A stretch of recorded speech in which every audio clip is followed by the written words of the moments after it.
So I'm here with my friend Kelly, and Kelly Conrad. She's got her "I Have a Story" shirt on, and she has a story about redemption from a really dark place in her life. And I believe that, God wants to use anything and everything we've been through to impact others and to work in our own lives. So before you get into your story, just tell us a little bit about yourself, family.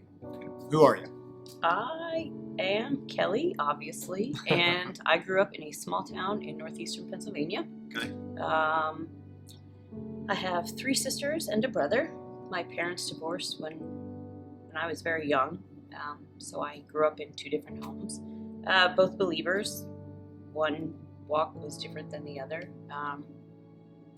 As you know, following Jesus and knowing Jesus are 2 completely different worlds. And so my walk with my mother was not strong. On my dad's side, was with my grandparents, my grandfather, and my description of him would be closest to Jesus on earth as anyone could describe. He loved the Lord with all of his heart. So, Sunday mornings riding up on my 3-wheeler asking for gas, he's asking if I'm going to church. I'm like, not today. And he's like, well, then I can't give you gas. Yeah. I'll be ready in 10 minutes. So his faith, was always strong, and it helped me through many situations in my life.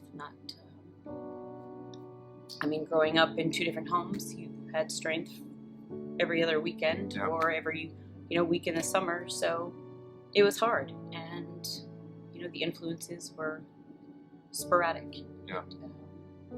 So growing up, you made good choices and bad choices, and you hope that the bad choices never reflected on the ones that you didn't want to disappoint the most. Yeah. So what a testimony to your grandfather's some steady faith in there. Mm-hmm. So tell me a little bit about your church background. Your own. After that, what did your journey look like from there? I attended church periodically, mostly holidays, as some of us do, and I didn't really start going to church every Sunday probably until my 30s. And we went to a church in Ashburn when we moved here. My husband is military, so we were around to different places. And it was hard. It was hard sometimes to be there, trying to find my purpose, and plugging in. And the more I kept going, the more I loved our pastor. I loved our congregation. It was a very small church, but everybody knew everyone, and the support was just astronomical. And then we attended regularly, and that was kind of the start of my journey. Yeah. So that was in your 30s. What happened to kind of draw you closer to the Lord? In 2013, my husband Shane was deploying, and he had left.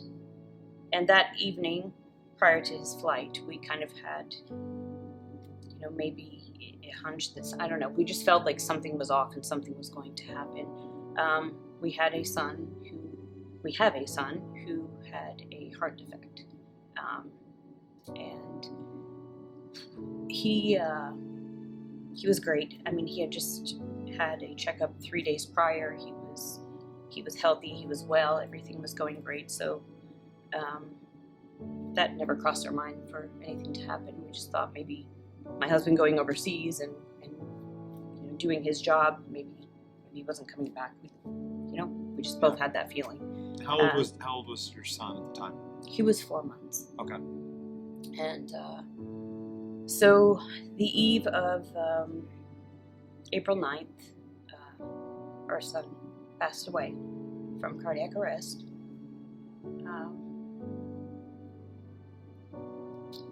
My husband was gone. My family was far away. I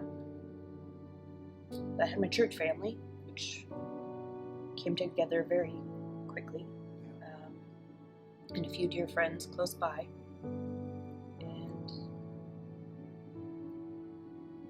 it was just a shock. And I was angry. And I was angry for a while. But I knew, Okay. I knew that if I let go of my walk with God, I'd probably leave. Yeah. I'd probably just pack up and go, because that's easy.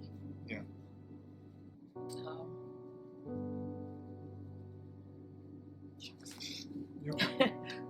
What's your son's name?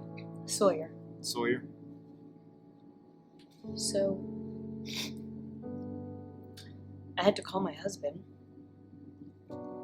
in another country, and he had just gotten there. So before he was out on the field, I mean,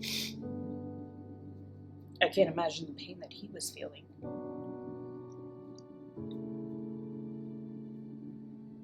Without any support.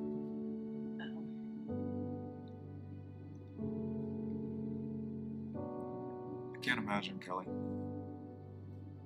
I mean, 9 years ago, and it's still like it just happened, right? I don't think you heal. I think you go through many different emotions. And some days are great. You can talk about Sure. it, and you want to talk about your child, whether he's here or he's home. Right. And I want people to know. But I think God is really the only way that I was able to get through this. A week later, I was out running, and I called Shane. I'm like, you need to come and get me, and I need to be in church. He's like, you're going to go like that? I said, I'm going to go like this, because that's where I need to be, or I'm going to get really angry. And I think through the grace of God, which I'm super thankful, my husband was so supportive and so forgiving, because I think if the tables were turned, I don't know how forgiving I would be, because it wasn't there. Yeah. Well, I mean, you're talking about God's sovereignty in knowing what the future holds and putting the right people in your lives in the right place to be able to respond to what we don't know is going to happen. What have you kind of seen since then? How has God worked in your life? Because I know He wastes nothing. How has He used this? Talk about that a little bit. He has strengthened our marriage. I mean, if you look at statistics, most people who go through this, they divorce. Yeah. And there were trials, but we worked through them, and we worked through them because we were strong in our faith and had support from our pastor, and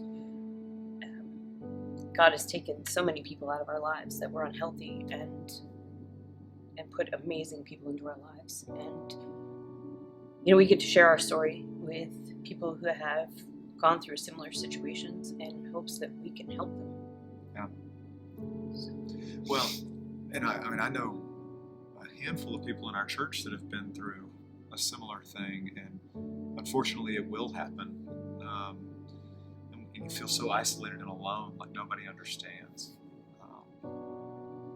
So there's power in you sharing, because there will be people, I believe, even watching right now, who are silently struggling. Something even recent or a long time in the past. But to know they're not alone. How do your boys, you're so intentional with your kids. I've seen you with them. You're so good. Even loving my own Thank kids. you. I do. You do. And I just have a hunch. How do your boys remember Sawyer? What do you guys do as a family? We celebrate. We celebrate his birthday. We celebrate his anniversary. We talk about it. They know how he passed. They know why he passed. And overall, they know that they are God's children. Yeah. They're ours as a gift. Wow. But they're not ours to keep. And that's something I don't think we ever really think about. Yeah. You said something a minute ago that just really struck me. You said our kids, whether they're here or they're home, it just hit me as something that the Lord probably walked you into. What do you mean by that? Just unpack that for me a little bit. This is not our home. Yeah. This is temporary. And kind of like you preached today, where are you going to be? How are you going to answer? Yeah. This is where Yeah. our time is now, but our time is in heaven, where our eternal home is. Yeah. Yeah, I like the perspective though, because death is never the end, right? It can be so defeating if you think it is, but there is hope, and hope eternal. Thank you. Thank you. No, really, thank you.